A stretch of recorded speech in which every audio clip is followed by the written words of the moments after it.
우리에게 하나님을 바라보며 사는 사람의 삶의 모습을 말씀하신다, 그렇게 믿습니다. 저는 이 포항에 살면서 가끔 포항을 방문하는 사람들을 만나죠. 저를 보러 오기도 하고 어떤 일 때문에 오는데, 이분들에게 여기 왔다 가면서 포항을 느끼게 할 수 있는 게 무엇이 있을까, 그런 생각을 합니다. 그래서 가끔 포항을 잘 볼 수 있는 곳이, 제가 생각했을 때는 포항은 바다를 봐야 된다, 그런 생각이 있습니다. 포항은 바닷가니까. 그래서 사방공원에 데리고 갑니다. 사방공원에서 그 꼭대기에 올라가면 이 강구 쪽, 영덕 쪽에서 내려오는 해안선하고 저 아래쪽으로 그 신항만 쪽으로 이렇게 해안이 쫙 보이는데, 사방공원 꼭대기에 가면 그 풍경이 아주 좋습니다. 그래서 저는 날이 괜찮고 또 좀 젊은 분은 꼭대기까지 올라가고요. 그 꼭대기에 올라가고 조금 연세가 있으신 분은 그 중턱의 그 주차장에서 그냥 바다를 보게 하죠. 그러면서 포항은 이렇게 좋은 곳입니다, 이렇게 포항을 느끼게 해줍니다. 근데 꼭대기에 올라가 보면 공기가 달라요. 여름이어도 시원합니다. 물론 올라가는 과정이 좀 덥습니다. 나무도 별로 없고 해서 좀 꼭대기까지 올라가는 과정이 그렇게 순탄하진 않지만 또 그렇게 험한 길은 아니거든요. 길을 다 만들어 놔서 편안하게 올라가는데 햇빛이 좀 뜨겁지요. 그런데 그 위에 올라가면 이 기류가 달라져요. 아주 상쾌하고 시원한 바람이 불어옵니다. 거기 가면 정자도 있거든요. 오늘 우리가 살아가는 이 사회 가운데서 특별히 신앙생활을 하는 사람들은 이 영적인 기류가 바뀌는 것들을 좀 경험하며 살아야 된다, 그런 마음이 있습니다. 여러분, 기도할 때나 예배할 때나 이 영적인 기류가 바뀌는 것을 느끼는 그런 예배를 드려보신 적이 있습니까? 그런 경험을 가져본 적이 있습니까? 기도할 때에 내가 기도하고 있는데 내가 기도하게 하는 게 아니구나, 성령님이 나를 기도하도록 내 안에서 나를 바꿔가고 뭔가 느낌이 다르구나, 이런 경험을 해본 적이 있습니까? 주님은 우리를 그런 영적인 기류가 다른 상태로 끌고 가기를 원하신다, 저는 그렇게 믿습니다. 오늘도 주님께서 새 제자를 데리고 올라가시죠. 이 말씀을 하신 후에 라고 이야기하는데, 이 말씀은 어떤 말씀이냐, 가장 바로 앞에 있는 27절을 보면 이런 말씀을 하시죠. 여기 서 있는 사람 중에 죽기 전에 하나님의 나라를 볼 자들도 있느니라. 하나님의 나라를 언제 어디 가서 누가 본 것입니까? 죽기 전에 볼 사람 누가 있습니까? 하나님의 나라 그랬을 때 이 하나님은 하나님의 그 강력한 임재와 다스림이 보여지는 어떤 상황이겠죠. 저는 바로 이어서 이 8일쯤 후에 이런 일들을 주님이 제자들에게 경험케 하는 것은 하나님 나라의 어떠함을 경험케 하는 한 모습이다, 그렇게 믿습니다. 우리가 이 땅에서 기도하고 살아가고 예배드리고 살아가지만 또 다른 차원에서의 어떤 하나님과의 만남을 경험하는 그 상태가 하나님의 나라의 한 모습이다, 저는 그렇게 느낍니다.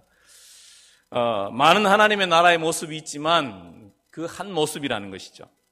주님께서 특별히 베드로와 야고보와 요한을 데리고 가실 때는 아주 중요한 때입니다. 보통 아무 때는 그저 다 그냥 데리고 가죠. 그러나 중요한 얘기를 하거나 중요한 장면에서는 이 세 제자를 데리고 가죠. 우리는 이 세 제자를 수제자 그룹이다, 그렇게 말합니다.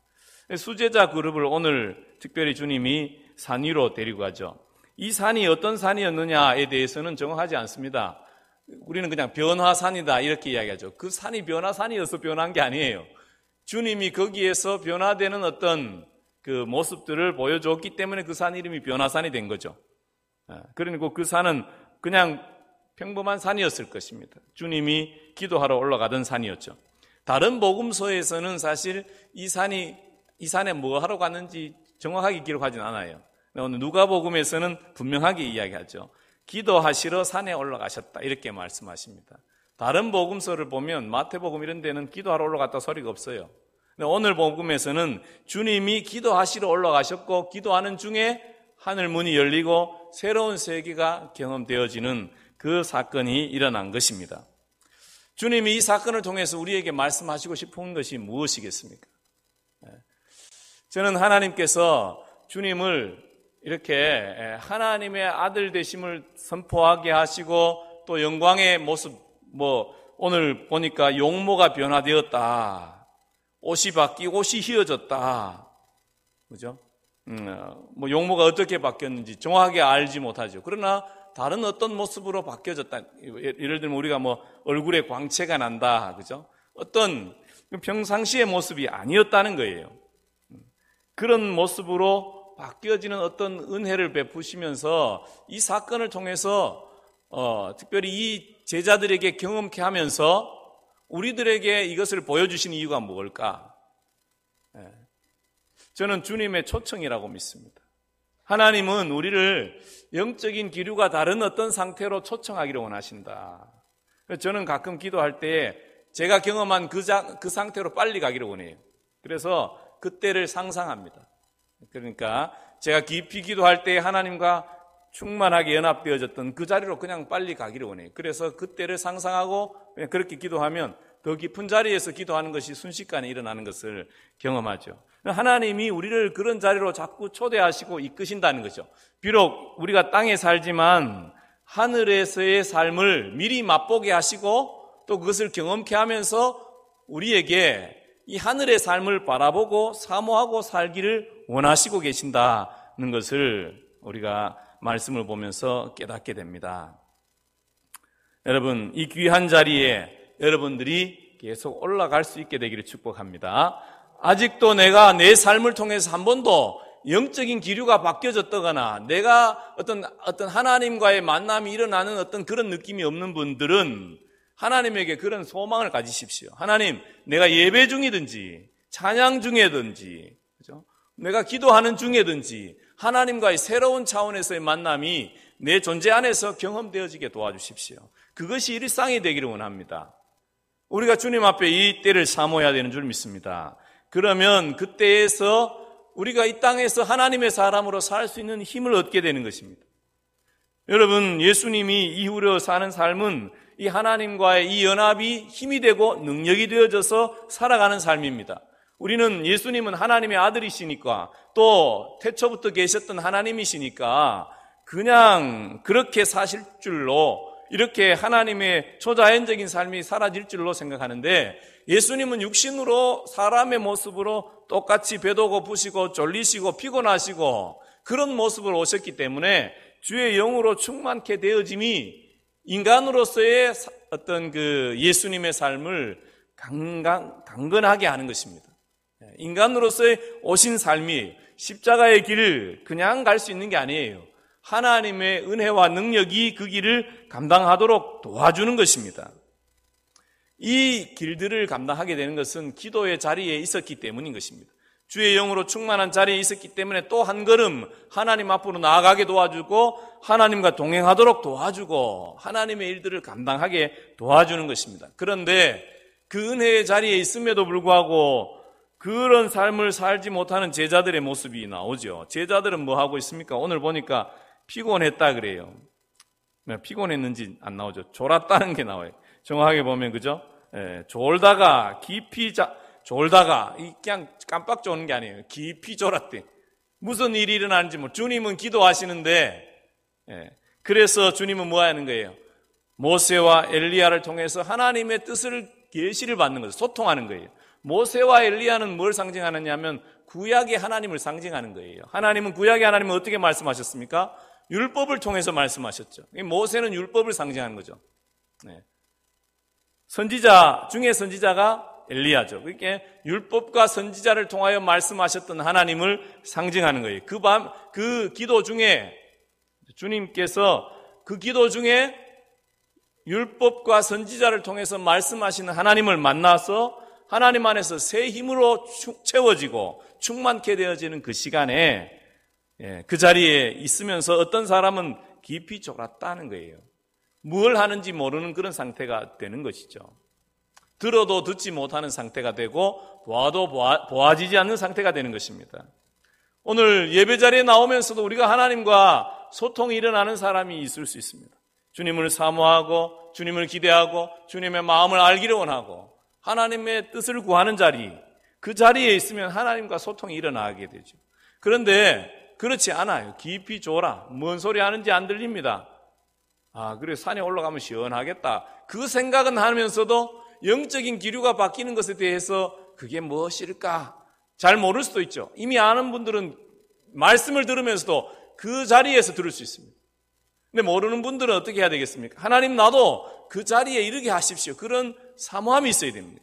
하나님 나도 하나님과의 그런 소통의 자리에 이르게 하십시오. 그럼 하나님이 우리를 잡아당겨 가시는 것입니다. 그런데 그러지 아니하고 졸고 있습니다.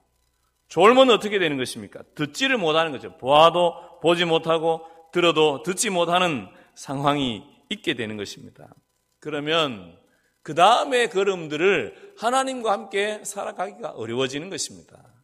사람이 다 똑같습니다. 특별한 사람이 없어요. 여러분, 우리가 보기에 사도들은 특별했을 것 같습니까? 아니에요. 이 사도들이 깊이 잠들었을 때 어떻게 하는 것입니까? 예수님을 다 버리고 도망가고, 또 우리 뒤에 보면 나오듯이 서로 누가 크냐 싸우고, 그냥 보통 사람으로서의 삶을 사는 거예요. 그러나 이 보통 사람들이 주의 영으로 충만해지는 오순절 이후의 삶을 보면 예수님처럼 살아요. 달라졌어요. 똑같은 사람입니다. 그런데 하나님의 영의 인도함을 받는 사람이 되었을 때 다른 삶을 살게 되는 것입니다. 저는 저와 우리 모든 성도님들이 하나님의 이 초청을 받아서 더 높은 곳으로 올라가기를 사모해야 된다 믿습니다. 더 깊은 차원에서 주님과 연합을 사모하시고 그 깊은 차원에서 하나님과 연합을 누리시는 그런 자리에 있게 되시기를 주님의 이름으로 축복합니다. 이 깊은 자리에 초대하신 주님께서 제자들을 깊은 자리에서 어떻게 하는 것입니까? 주님을 어떻게 하시고 계십니까? 산 아래의 삶을 감당할 수 있도록 채워주시는 것을 보지요. 산 위에 올라갔을 때 주님은 그냥 별일, 조금 특별한 일이 있는 것으로 보여집니다. 바뀌고 변화되고 음성도 듣지요. 나의 아들, 나의 택함 받은 자다, 이 소리 들었습니다. 그래서 그 다음 어떻게 하라는 것입니까? 그 하나님의 은혜를 받은 사람은 내가 가야 될 곳이 어딘지를 알아요. 주님이 내려가기를 선택하시죠. 그런데 하나님을 만나지 못한 사람은 어떻게 되는 것입니까? 그 영적인 분위기는 알아. 그래서 어떻게 하고 싶어 하는 거예요? 여기에 집 세 채 짓고 싶은 거예요. 그냥 거기에 있고 싶어 하는 거예요. 하나님이 나에게 뭘 하라고 하는지를 몰라. 그러니까 그냥 거기 있고 싶은 거예요. 하나님을 조금 덜 만난 사람, 그냥 영적인 분위기는 좋은데 하나님의 음성을 듣지 못한 사람들이죠. 우리가 이런 차원에 있을 때는 더 깊은 차원으로 올라가야 될 것이지 무엇인가 하려고 분주하게 하지 않아도 됩니다. 우리가 주님을 만나게 되면 내가 가야 될 곳을 알아요. 주님이 내려와야 되는 것을 아는 것입니다. 주님은 가야 될 길을 아는 거죠. 십자가의 길을 가야 되는 거예요. 그러니까 주님은 내려오는 거예요. 또 밑에서 누가 기다리고 있다는 걸 알고 있습니다. 오늘 주님이 내려왔을 때 주님은 많은 사람들 가운데 외치는 어떤 아버지를 만나게 되죠. 이 아버지가 부르짖습니다. 예수님을 향해 짓는 거죠. 소리 질러 이르되 뭐라고 소리 질렀겠어요? 날 좀 도와주십시오. 날 좀 도와주십시오. 왜? 예수님께 이 아이를 데려왔는데 이 아이를 고쳐줄 예수님이 안 계셨고 제자들이 좀 할 줄 알았는데 제자들이 아무것도 하지 못하는 것입니다. 그러니까 그 아버지는 마음이 타는 거죠. 심지어 그런 마음도 드는 것입니다. 예수님은 하실 수 있을까? 제자들도 못하는데 예수님은 하실 수 있을까? 그런 마음도 들었을 것입니다. 여러분, 아버지가 자녀가 이렇게 귀신이 들려서 제정신이 아니고 거품을 흘리고 그죠? 불에 뛰어들게 만드는 그런 아이를 보면 아버지의 마음이 어떻겠습니까? 그것도 아들이 둘, 셋 되는 것도 아니고 외아들이었어요. 그 마음이, 아버지 마음이 얼마나 답답하고 얼마나 아프고 얼마나 힘들었겠습니까? 주님은 비록 위에 계시지만 그 주님을 기다리는 그 사람을 느꼈을 것입니다. 제자들은 그런 것과 상관없죠. 내려오고 싶은 마음이 없는 것입니다. 그냥 여기가 좋아 보이는 것입니다. 주님이 내려오셔서 그 사람을 자유케 해주시죠. 더러운 귀신을 꾸짖으시고, 근데 주님께 오는 과정 가운데서도 귀신이 역사하는 모습이 있습니다. 그런데 주님 안에 왔을 때 이 아이가 완전히 자유케 되어지고 새로워지는 은혜를 누리게 되죠. 우리가 하나님의 사람으로 채워지면 하나님의 은혜와 능력이 그냥 멀리 저 죽어서 하늘 날아갈 때에 나타나는 게 아니고 삶의 현장에서 하나님의 은사와 능력으로 나타나는 것입니다. 그렇게 나타나기를 사모해야 되는 것입니다. 이 부르짖는 아버지의 소리를 들어보십시오. 제자들은 고치고 싶지 않았겠습니까? 아버지가 내 아들 좀 어떻게 해주십시오. 이렇게 했을 때 그 아버지의 마음은 어떻겠습니까? 그 소리를 듣는 제자들의 마음은 어떻겠습니까? 우리는 이 소리를 들을 줄 알아야 되는 것입니다. 날 좀 도와주십시오. 어떤 측면에서 저와 여러분, 특별히 저는 이 소리를 좀 더 깊이 들어야 된다, 그런 마음이 있습니다. 탄식하고 아파하고 힘들어하는 사람들의 소리를 들어야 돼요. 그래서 우리는 뭐 해야 되는 거예요? 주님의 그 영광의 자리, 은혜의 자리에 가서 주의 영으로 충만해서 내려왔을 때, 우리가 삶의 현장으로 갔을 때 그 영혼들을 새롭게 해줄 수 있는 은혜가 우리를 통해서 흘러야 될 줄 믿습니다. 이거는 목사님만 해야 될 일이 아니에요. 한 20년 전에 제가 이런 일이 있었다고 말씀드렸습니다. 한 20년 전이. 매일, 그 당시에는 요양병원이 없었어. 요즘은 아프면 요양병원을 모셔다 놓고 막 주사를 막 줘가지고 어떻게 해요? 통증을 못 느끼게 해줘요. 통증을 못 느끼게 해. 그것도 참 감사한 일인지도 모르겠어요. 그러나 그 당시에는 그럴 때가 아니었어요. 아프고 한계의 상황이 되면 집에 가라. 의사들이 뭐 집에 가라. 나는 할 게 없다. 집으로 보냅니다. 집에 가서 어떻게 하는 거예요? 죽을 날을 기다리고 있는 거죠. 그 죽을 날을 기다리는 사람은 얼마나 힘들고 고통스럽겠습니까? 근데 그만큼 고통스러운 게 또 한 가지 있는데 뭐냐면 아무 능력 없는 자가 매일 그 사람을 찾아가야 된다는 거예요. 저도 가고 싶지 않았습니다. 근데 담임 목사님이 저보고 너 할 일이 다 끝나고 퇴근하기 전에 꼭 그 집을 들러서 기도해 주고 가라는 거예요. 그 집 문 앞에 가면 들려지는 소리가 나요. 아야야야야. 어제도 아야야, 오늘도 아야야. 근데 나는 또 그 사람을 만나서 하나님의 이름으로 기도를 하는 거예요. 아무 일도 일어나지 않아요. 얼마나 괴로운지를 아십니까? 그래서 사실 제가 이 치유에 대해서 관심을 가지기 시작했어요. 하나님께 좀 하나님을 원망했죠. 하나님, 살아계신 건 맞죠? 그럼 하나님도 양심이 있으셔야지. 이 사람을 내가 위해서 기도하면 좀 하나님이 역사를 하시든지 아니면 그런 사람을 좀 안 만나게 하시든지 둘 중에 한 가지는 하셔야지. 매일 내가 그 아픈 사람을 만나는 게 얼마나 힘든지 하나님 아십니까? 이렇게 하나님을 향해서 하소연을 했던 그런 기억이 납니다. 그 소리를 들어야 돼요. 하나님이 우리에게 그런 것에 관심을 가지게 하실 때는 그 소리를 들을 때이죠. 우리에게 그 소리를 듣게 하시면서 그냥 두지 않더라고요. 저는 아직도 뭐 이렇게 암 환자를 살려본 기억은 없습니다. 그러나 어느 때인가 되면 고통 가운데, 아픔 가운데, 힘들어하는 영혼들 가운데 하나님의 이름으로, 예수님의 이름으로, 예수님의 치유하시는 일과 그를 자유케 하시는 일과 그의 능력을 행하게 하실 때를 믿고 기다리고 있습니다.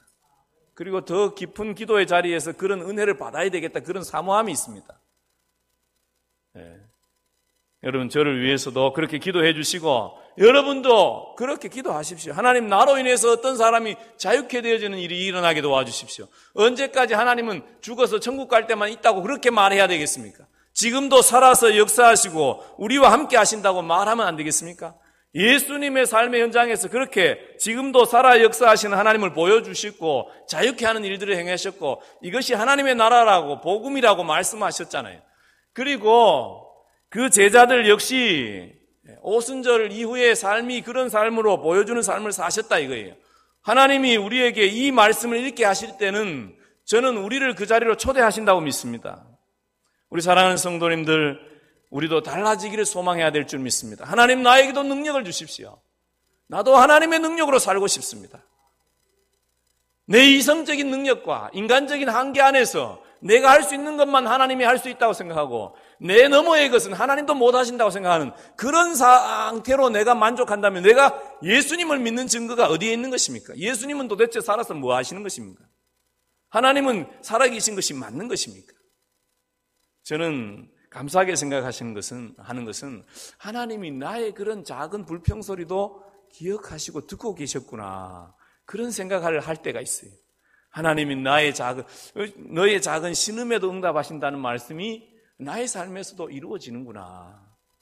여러분, 때로 여러분의 삶의 현장 가운데서 아직도 안 이루어 주시는데 뭐 그런 느낌이 들 때에 여러분 너무 쉽게 포기하지 마십시오. 낙심하고 내려오지 마십시오. 더 올라가십시오. 더 높은 곳을 사모하십시오. 산 위에 올라갈 때에 내가 무엇을 위해서 어떻게 살아야 될지를 명확하게 알게 되는 것입니다.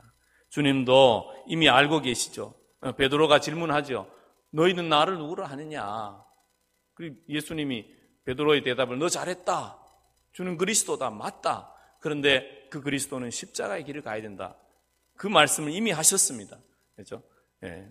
23절에 말씀하시면서 나를 따라오는 자 십자가를 지고 나를 따르라 말씀하셨습니다. 그리고 오늘 또 듣지요. 구약의 말씀을 통해서 말씀하셨던 그 하나님께서 구약 말씀에 예수님의 십자가의 길을 계속 예언하셨던 그 하나님께서 오늘 또 명확하게 말씀하시는 거죠. 너 십자가의 길을 가야 된다 말씀하시는 것입니다. 그리고 오늘 그러면서 무슨 삶을 살아야 될지를 말씀하시죠. 그러니까 이 놀라운 하나님의 영광이 나타났을 때 사람들이 하나님의 위엄에 놀랐다 그렇게 말하잖아요. 근데 그때 주님이 뭐 하는 것입니까? 나는 사람들의 손에 넘겨져야 된다. 나는 십자가의 길을 가야 된다. 이 소리를 또 하는 거죠. 그런데 제자들은 그거 알기를 원치 않아요. 도대체 무슨 소리 하는지 관심이 없어요. 괜히 좀 더 알면 골치 아프다 이거예요. 두렵다 이게 안 알기를 원합니다. 그러면서 자기들끼리 하는 게 뭐가 있습니까? 누가 크냐에 대해서 다투죠. 예수님은 십자가의 길로 생명을 구원하는 길을 가는데 자기들은 뭐 하는 거예요? 누가 더 높은 사람 될 거냐? 예수님 자리를 차지하진 않겠지. 그렇지만 뭐예요? 내 삶에 있어서 내가 주인 되기를 원하여서 내가 높아지기를 원하는 거죠. 여러분, 주님이 주인 된 사람은 내가 높아질 필요가 없어요. 주님이 이미 높은 자리에 계시니까 나는 주님과 하나 되었어서 주님이 내 주인이시니까 주님이 나를 높여주는 그 자리에 내가 있는 거죠. 그러니까 주님만큼 내가 높아져 있는데 굳이 뭘 더 높아져야 되는 것입니까? 그러나 주님의 자리에 가져 있지 않은, 주님이 주인 되어져 있지 않는 사람은 어떻게 되는 거예요? 내가 높아져야 되는 거예요. 내가 남들보다 부자 돼야 되고 내가 남들보다 인기가 있어야 되고 그렇게 되지 않으면 뭐예요? 속상하는 거예요. 왜? 내가 주인 되어져서 그런 거예요. 주님이 우리의 주인 되어져 있으면 속상할 일이 없어요. 여러분 혹시 마음이 상하거나 힘들거나 하면 딱 물어보세요. 지금 그 마음의 주인이 누구냐? 불안하고 염려가 있고 두렵고 짜증이 나고 할 때 물어보세요. 그때 누가 주인이냐고 물어보세요. 그러면 주님이 말씀하신 네가 주인이잖아. 그렇게 말씀하세요. 주님이 주인인데 뭘 두려워하겠습니까? 주님이 주인인데 뭐 걱정하겠어요?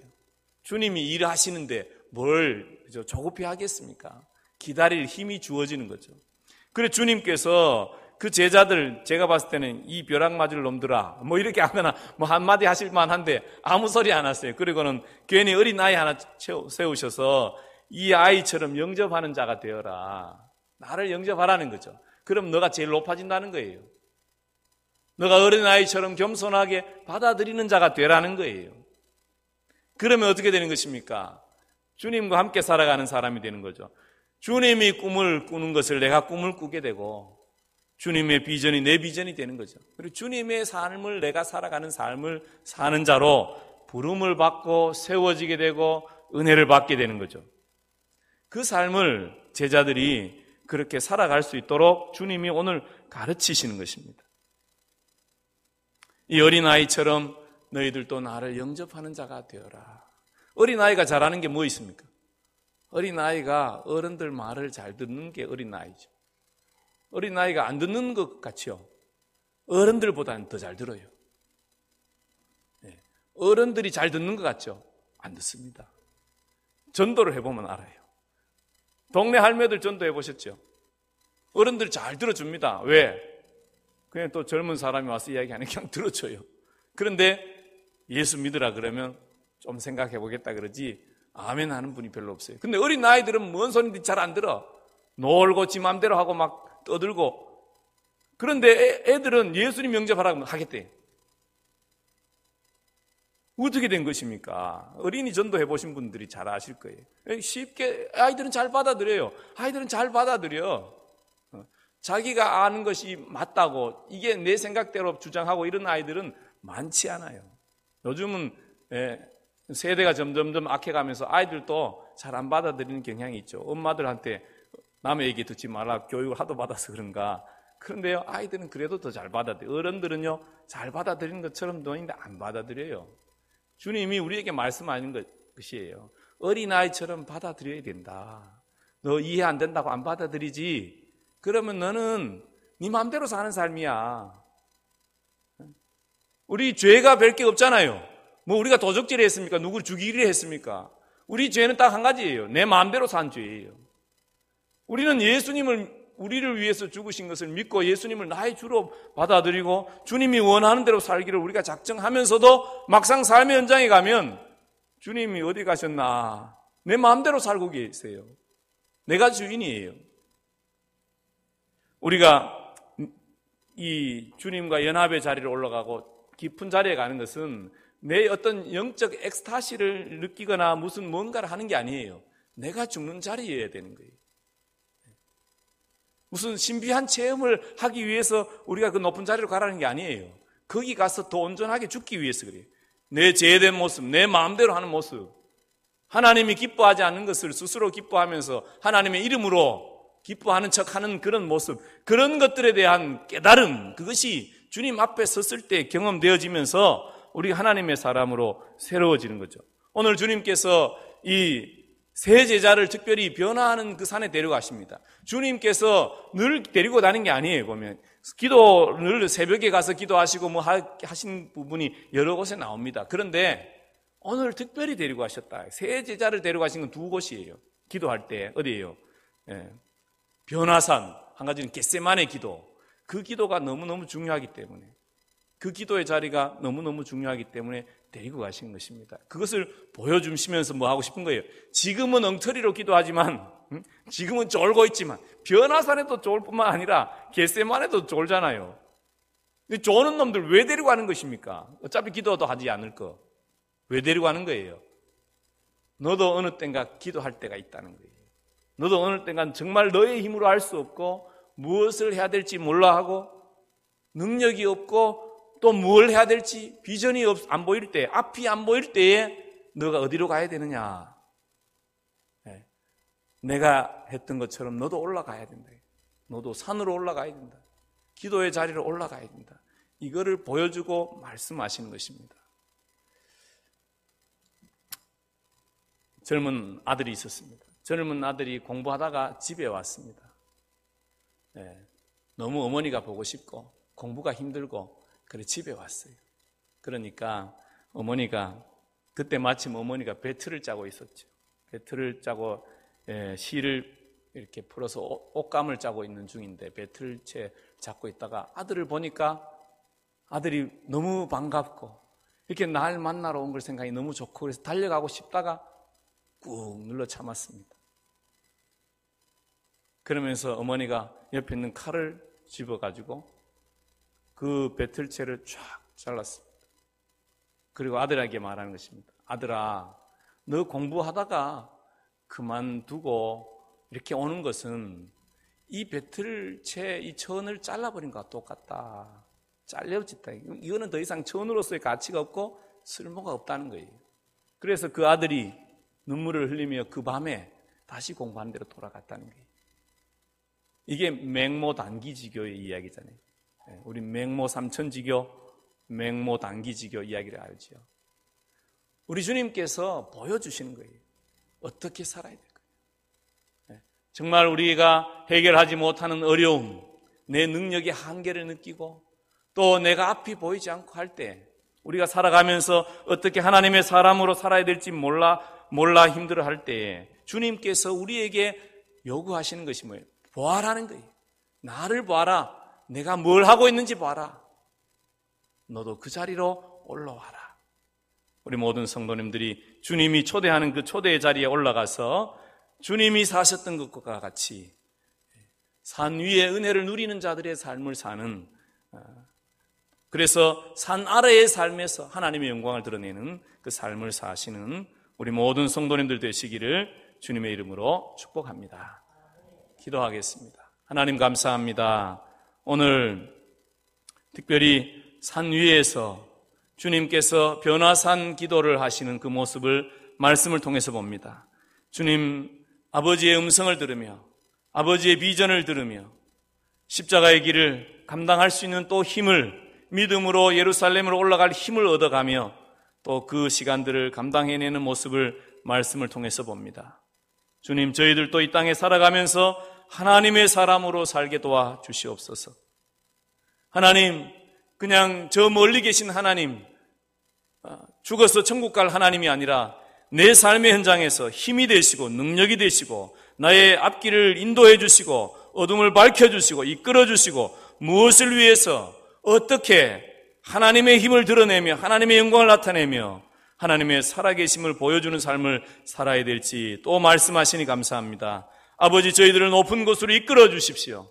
주님께서 하나님과 더 깊은 친밀함의 자리에서 주님과 교제하셨던 것처럼 저희들도 그 영광의 자리에서 하나님의 영으로 충만해지고 하나님의 은사와 능력으로 충만해져서 하나님께서 우리에게 붙여주시는 영혼들을 자유케 하고 기쁘게 하고 감사하게 하고 하나님 나라를 경험하게 하는 그런 하나님의 사람으로 살아갈 수 있도록 은혜 베풀어 주시옵소서.